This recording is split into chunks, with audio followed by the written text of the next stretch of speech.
Kyle Rittenhouse trial has been going ahead, and it's become blisteringly obvious that he didn't do nothing.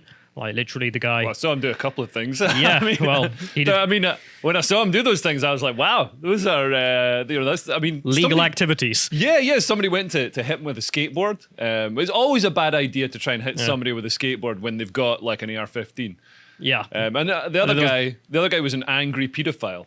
Yeah. And I don't know, I think society's got enough angry paedophiles. I think we can lose a few of them. Well, we did. And, Kyle Rittenhouse did nothing wrong. Seems to be the evidence of the trial. God knows how the jury will verdict on this. Yeah. You know, I did see, what was it, George Floyd's cousin, of all people, put out a video saying that he knew some people who had been videotaping the jurors. And then in the court case, the judge did mention that someone was videotaping the jurors at one point. Right. And they had to make him delete the footage and all that. So, oh, really? Yeah, anyway. And one of the jurors had to be dismissed from the trial for told a cracking a joke. Yeah. No, he made a joke about Jacob Blake's situation and the similarities to that to Kyle Rittenhouse. I don't know if you remember Jacob Blake's thing. No. He was a guy, he was called... side note here, I mean, not really to do with this case, but he had a knife and then the police ended up shooting him because of that. But anyway, to get back to the case. So, I mean, we've gone through a lot. Harry's the one who's been paying most attention to the trial and covering the stuff very well.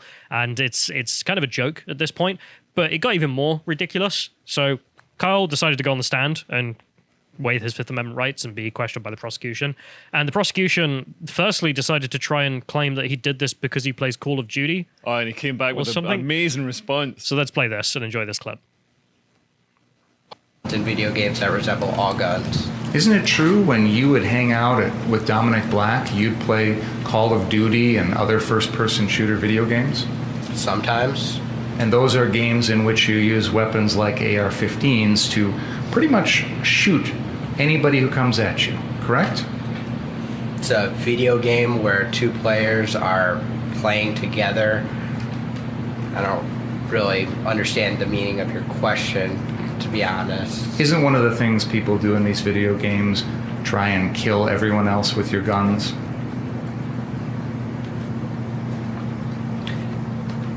Yeah, in the video game, it's just a video game. It's not real life. I mean, I can't believe they actually tried that. I mean, yeah. You got Hillary Clinton over there being like, so video games are causing all the mass shootings. Yeah, haven't we been through this all already? You know what I mean? But, it's ridiculous. We've the sort of theological Puritans in each generation try and blame pop music or heavy metal or video nasties like scary movies. Or video games for society's ills. It's very much sort of like, not even Gamergate, earlier than Gamergate. It's, the Hillary Clinton era being like, violent video games are doing this. And it's like, oh, God. Okay, right. I mean, that's the bottom of the barrel. That's what they're scraping to. Yeah. But we'll continue from this because there's some other stuff that was funny. So if we go to the next one, we have him being questioned about the fact that he decided to run away from a fire. Kyle Rittenhouse says yes. Prosecution says, why was that so urgent? Rittenhouse responded with, it was a fire. Prosecution responded, there's fires all over the place. So, I was like, oh my God. Again, I mean, nice condemnation of the BLM riots there, which, I mean, deserved, considering all the fires. But the idea that you shouldn't run away from a fire because, there's lots of fires. I mean, yeah. Literally the "this is fine" meme. It's great to see a trial being scripted by South Park. Yes. Anyway, so if we carry on, there's also some funny stuff that came out of this. So you can see that the judge, for example, at one point was just looking through a magazine of how to bake cookies because he's just bored of this crap. And it's like, all right, fair enough. Can't really blame him. Because the judge hasn't really bowed to the sort of partisan political pressure from the left to politicize the trial. Yeah. He's just doing the trial as the law indicates, and then when he's bored, looking at cookies. He's being a good judge. Yeah. So if we carry on from this, there's also some other stuff that I think should not be forgotten, as Jack Posobiec points out on Getter, that Joe Biden, remember, he campaigned on the idea that Rittenhouse is a bad man who's done bad things. If you scroll down on this, just so we can see. So there's no way to put it. The President of the United States refused to disavow white supremacists on the debate stage last night with a picture of Kyle Rittenhouse with a gun because he's defending himself, therefore a white supremacist. So he's basically, he's calling Kyle Rittenhouse a white supremacist. Yes, so this was back in the campaign and should not be forgotten. But anyway, let's also carry on. So there's the response from the leftists, which is, it's like they're living in a parallel universe. Yeah. Like they honestly think that this is going well for them or something. So this is the first one here in which they're starting to see that, well, this is all going to go crumbling down, isn't it? So a bunch of articles have come out basically trying to go after the judge and saying that the judge is a bad man who's trying to get Kyle off or something. Yeah. And it's like, that's just bollocks. Well, the judge looks like he's white, he's middle-aged. He's male. He's male. He's very heteronormative. We've got him, boys. Patriarchal. Anyway. So then there's all the other responses, which we're going to get into now. So if we get to this one, this is the first one here. verified checkmark. Kyle Rittenhouse shot and killed 3 people. Think about how much their loved ones have cried, real anguish and grief, not crocodile tears with a picture of Kyle crying on the stand because he broke down crying at one point. And it's like, really? We think of the poor victims of Kyle Rittenhouse. What, people who tried to kill him? The people who were threatening his life. Not to mention, one of them a pedo. So if we go to the next one, I mean, Ann Coulter makes that point. It's like, do their loved ones include the 5 little kids Rosenbaum anally raped? I mean, that's what we're dealing with. The people he shot were not good people. Yeah. Very bad people. But then they went to grind. The pedo was definitely a bad guy. Yeah, but they also tried to attack him, and therefore they got shot. Which, I mean, that's the law. That's how that works. You have the right to self-defense. And I can't get over the weird simping for these people who were shot. Yeah. Like, they did nothing wrong. They're the angels in this situation. Yeah. I mean, it does sort of dovetail in with the left's sort of current sort of normalization and blurring of the boundaries with pedophilia. With cuties and we've seen it in so many things.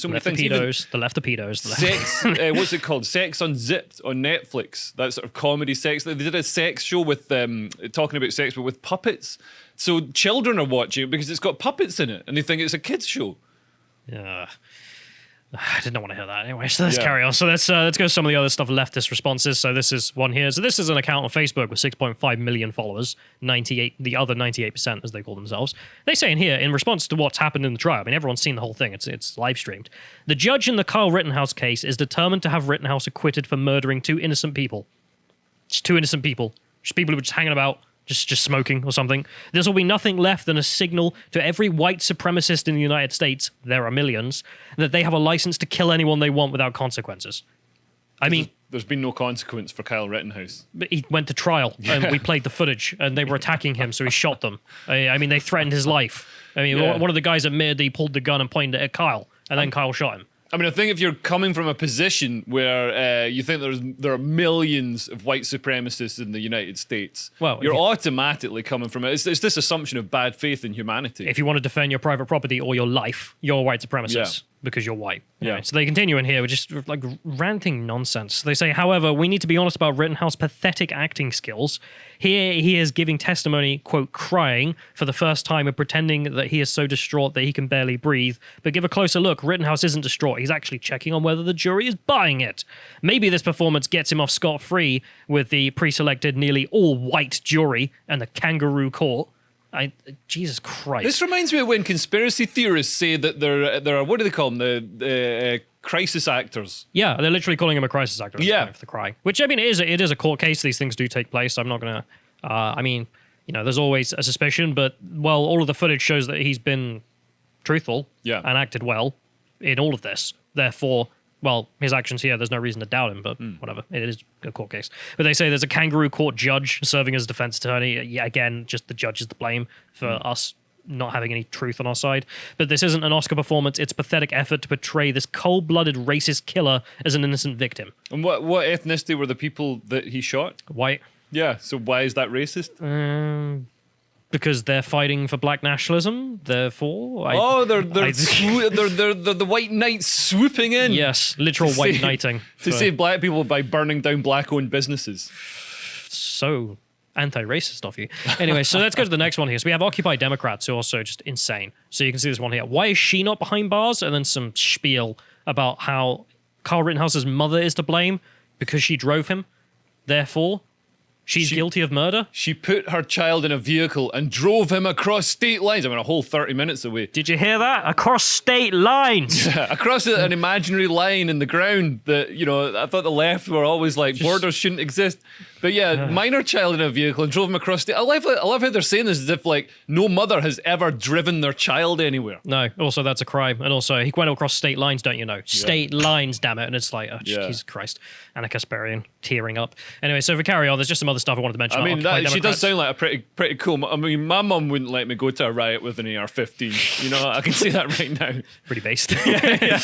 So I just wanted to mention some of the other Occupy Democrat stuff, because I'm a bit obsessed with them, because I've mentioned before, every post is just evil. Retweet if you agree with the evil. So this one is, Singapore announces they will no longer cover the medical costs of unvaccinated by choice, who make up the vast majority of new COVID cases, hospitalizations, and deaths in the city. Retweet if you support Singapore's decision. Also, universal healthcare. was like, Yeah. What's universal about that? the universal healthcare people, except, I don't know, if you're smoking, there you don't get universal healthcare. If you're taking drugs, nah. Yeah. If you caused a car crash, no healthcare for you. Well, You better die, buddy. apparently in Japan, I read that in Japan they weigh people to see if they're eligible for the free healthcare. You're too So if fat. you're, which I think is a great idea. I had somebody because the Scottish government posted saying, "Oh, make sure you isolate. You don't work if you test positive." And I isolated when I tested positive, and I couldn't work. And then I applied for their £500 like support grant or whatever, and I didn't get it because I don't claim benefits because I'm not like I don't want to be dependent on the state. And I think that's Screw you, buddy. ridiculous. So I posted underneath saying like, "Well, look, don't." Like, if you need to work. You know what I mean? The government's not going to pay you. And somebody posted underneath being like, "Oh, you selfish prick, you're killing people." But she was fat. So I said, well, if you're that worried about COVID, why don't you lose weight? We've known for 18 months that being a fat fuck is a risk factor for COVID. I just love the idea of just like someone has an opinion, but she was fat, so it's like, I mean, disregard it. Being fat already makes me disregard your opinion, whatever your opinion is, whether it's the best take, that album, I don't care what it is. But if it's something to do with COVID, I mean, COVID, the major risk factor in COVID Lower than low is being obese. value. So Anyway. you can't point your finger at me when you're sitting there eating donuts. But anyway, so this is Occupy Democrats being evil again and saying support evil if you can. There's one other that I had to mention as well, and I know these don't really have anything to do with this case, but I just can't get over it. So if we go to the next one here, we can get the other tweet from them. Federal agents raid 2 offices of far-right provocateur James O'Keefe's Project Veritas. Sorry, they say Peritas because they need to block it. As part of a new investigation into the theft and publication of President Biden's daughter, Ashley's diary, just days before the 2020 election. Retweet if you support this investigation. I mean, again, just raid journalists' offices. Why? Because they said a thing we don't like. Retweet if you support, guys. It's just literal evil. And is he a again, far-right provocateur? Whenever somebody says some like far-right provocateur, I automatically assume that they're not a far-right provocateur. No, he's just a journalist. Yeah. And, well, he embarrasses the left and therefore bad. But anyway, I thought provocative. this is all quite funny, though, because when you think about it, the left should really be applauding Kyle Rittenhouse for his efforts to defund the police and set up community policing within their neighborhoods. So if we're going from this, so And he killed white people. Yeah, So he I also thought killed they white loved people. that. So why don't they love it? I don't know. Anyway, so as he mentions, Harry wrote this stuff, and it's great for this segment, which is just mentioning that the defund the police movement, BLM, all arguing that, well, their argument is they want an end to policing because of the damage it does to black bodies, and it has problems on a racial level for black communities, and therefore we need community policing. And the community policing is Kyle Rittenhouse. Literally. So we carry on from this. We go to the Reformist Charter, which is funny as well. If you scroll down, there's a graph that should be in here of like all their arguments. And they're like, yeah, if we give money to the police to reform it, it'll just cause the training organizations to get more money or something. Whereas if we abolish the police, we'll get community policing of our own neighborhoods by local people who have come out to defend the property. And it's like, yes, that'll be Kyle then, won't it? That'll be literally Kyle doing his duty for the BLM movement. Anyway, so we move on from this. There's also the Defunding the Police organization, who they say in here, defunding the police means divesting from institutions that kill, harm, cage, or control our communities. So again, just like, what are you living in, the 1500s? And investing in housing, healthcare, income support, employment, and community-based safe strategies that produce genuine and sustainable safety for all, such as Kyle Rittenhouse and his rifle, as the local man, the local lawman. I mean, having worked in policing, having worked in criminal intelligence and the criminal justice system, you can't fix crime just by... With 10 Kyle Rittenhouses. Put one in every city. Well, to be honest, you probably could. You probably could with Kyle Rittenhouse's, but you definitely can't with, like, improving healthcare. That is not going to stop crime. That's not going to stop the pedo being a pedo. Yeah. A bullet will. Anyway, so if we carry on, so we're just going to go through a bunch of the leftist responses again with the parallel universe here. So if we go to the last one here, we just have this guy who's like, end mass incarceration, defunding the prison industrial complex. Except when it's Kyle Rittenhouse. Look up Kyle Rittenhouse and throw away the key. Amazing. Yeah, every time. I mean, another page schmuck. I'm sure he's enjoying his 60 grand, like the Brooklyn Dads guy. If we carry on from this, then we got another one here. So we just keep going through these. So this is just a whole bunch of people who are responding by saying that he's, fake crying. And there's this one here where they're joking about him being raped in prison. So that's the same face Kyle Rittenhouse will make during his first time in the prison showers, from a verified checkmark there. It's like, yeah, okay. You people really have no decency, do you, whatsoever? Yeah. I mean, like, this kid's been through hell. And you can see them carry on. There's a bunch of other rape jokes, which... that's the left for you. I mean, this kid literally did nothing wrong. Yeah. We can see the evidence. Everyone's seen the trial.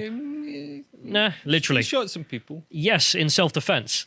and the people were threatening his life. Prejudice the trial. We're not part of the trial. We can do what we want. But honestly, there's part of the reason I didn't find it that interesting, because the Floyd trial, we did a whole thing on it and I covered it intently because there was like mystery around it, and there were arguments for both sides, and the finding of the drugs in the cop car that he'd taken, even though it was high as hell before, so arguments about him being overdosed and whatnot.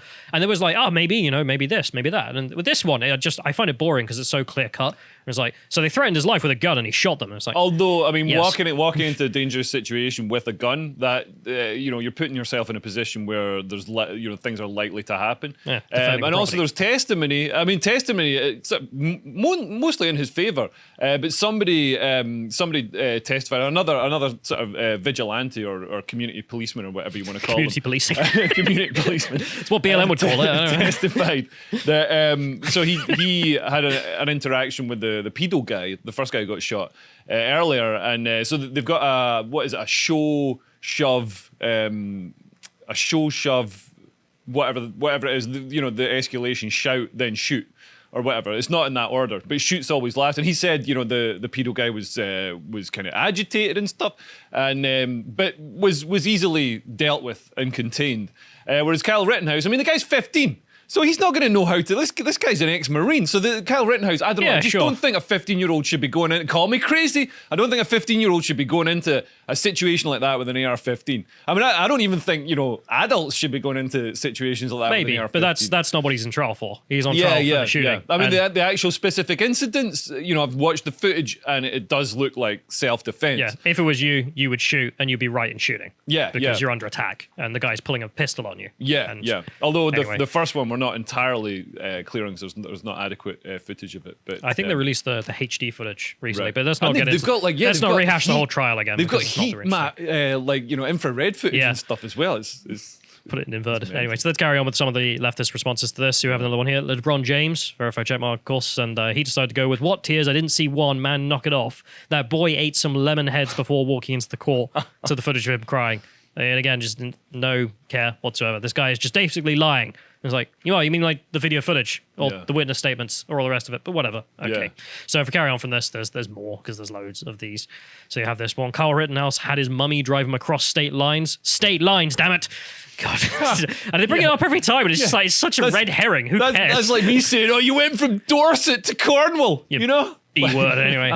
So he was defending... You went from Berkshire to Hertfordshire. Yeah, he went there to hunt humans. No, he went there to defend property and clean up graffiti, which he did. He was defending nothing and no one except. Well, he was going to clean graffiti with an AR-15. No, the footage is out there of him like cleaning up the. What, just like take that, Banksy. No, he got a sponge like a normal. Right. Instead of trying to shoot it off, but I mean, shooting off would work as well. His victims were exactly that: victims, not arsonists or looters. Victims of a racist, anti-Semitic, inhuman mass murderer. Oh, mass murder! I mean, come on. Where did the Jews come into this? Yeah. Anti-Semitic now. Yeah. Okay. What, were they Jewish? I don't bloody know. What does it matter? Like, if a Jew tries to kill you, you still have the right to shoot him in the same way that if he was a Muslim or an atheist. Yeah. Whatever. Just anti-Semitic. We got another one here, so you can see them trying to make fun of him crying again. It's just like, that's not helping your case at all, but whatever. We have another one here. That's quite funny. The judge is like, Kyle Rittenhouse is like the racist son I never had. Yeah. Again. Like, the judge not politicizing the trial and that going badly for you is your problem. I mean, the same thing. I had massive, the sympathy for the guy in the Floyd case, the judge there. He seemed to do his best to try and keep politics completely out of it. Yeah. Like, there's some questions where you could question him, and I'm sure there's some questions where you can question any judge. Yeah. But no, they're doing their job. And also, they've got to be scrupulously just non-partisan, because otherwise it opens the gateway to appeals. Yes. So if we carry on, we have more of this as well. So again, we have the lady here. So I think I put this one in twice. So we'll skip this one. Yeah. Go to the next one. So we have Hotep Jesus. If Rittenhouse shot a white guy who said the N-word, but Rittenhouse is the white supremacist. Does this mean you all are giving out N-word passes to allies now? Yeah. Like, yeah, true. Most people have seen the footage. Can't repeat it here. But one of the guys he shot was shouting, "Shoot me, N-word. Shoot me, N-word." He got shot. After round them found out. Anyway, so let's carry on. So you got another one and here. And that's who the left are holding up on a pedestal and saying, so that a paedophile who shouts the N-word. And the left are like, that's my...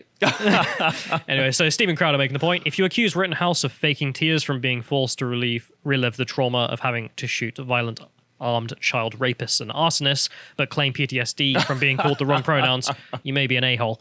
And true. I can't remember which MP it was now, but I think it was Nadia Whittam or something, went off with PTSD after being an MP for like 6 months. Right. It was like, I've got PTSD, I need to leave. It's like, right. Why? I get emails that are very upsetting. Right. Anyway, so we have another point been made here. So that the advocate of criminal justice reform are among the loudest voices demanding Rittenhouse's lynching is a good reminder that CJR is about justice. It's about helping friends, law breaking, and punishing enemies, the law abiding, along the lines of anarcho-tyranny. True. And this is how I view the people who engaged in, well, anarchy and then tried to cry wolf when they got what was coming to them. So if we carry on, we have some other points here which I thought were interesting. So this one's funny. I am highly educated and reasonably perceptive, and it was only today that I learned that Kyle Rittenhouse's victims were white. My progressive bubble made it seem like a very different case than it is. Yeah. All of a sudden, the victims are white, therefore, what? Yeah. I mean, of all the concerns. I mean, but it does reframe it if you've because I mean obviously the majority of the people causing all committing the arson and the violence in the BLM rallies were white. Anyway, so we'll end this up. So we're running out of time. So if we get the next one up here, we just have I've forgotten her name, Anna Kasparian, admitting that she was wrong.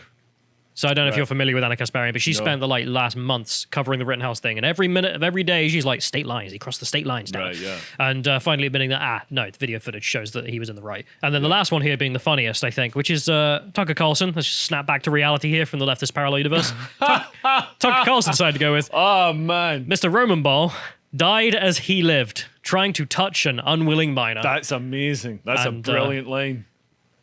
Yes. I don't have anything else to say. Let's just end on that. Thanks for watching this clip from the podcast of the Lotus Eaters. We broadcast live on lotuseaters.com at 1 p.m. UK time every weekday. And we also have loads more content that we don't put on YouTube, such as the memes and video comments from our community. Every week we also have new episodes of our regular series, Contemplations and Epochs. In Contemplations, Josh explores interesting and diverse topics, such as the science behind the need for fathers in the home, or why people believe in ghosts and the paranormal. In Epochs, Bo and I go on, often at length, about various events and periods in history that are particularly fascinating. We've just finished a 5-part mini-series on the 100 Years' War, which I particularly enjoyed right up until the end of it when, spoiler alert, the French won. Alongside our excellent team of in-house writers, we also commission articles from outside contributors, and silver and gold tier subscribers have access to an audio recording of each premium article, so you don't have to read it yourself. We interview various contemporary thinkers and entertainers, as well as host the recordings of our live events. We also have a series of premium video content on the site, which we think is particularly worthwhile, or we simply can't put on YouTube because their editorial policies prohibit reasonable discussion on the subject. Personally, I think the deep dives we've been doing into critical theory and critical race theory are most important, as we reveal the origins of intersectionality and the plan that the radical left has for our societies. We are funded almost exclusively by our subscribers, so if you'd like to join us in the work we're doing, head over to lotuseaters.com and we'll see you there.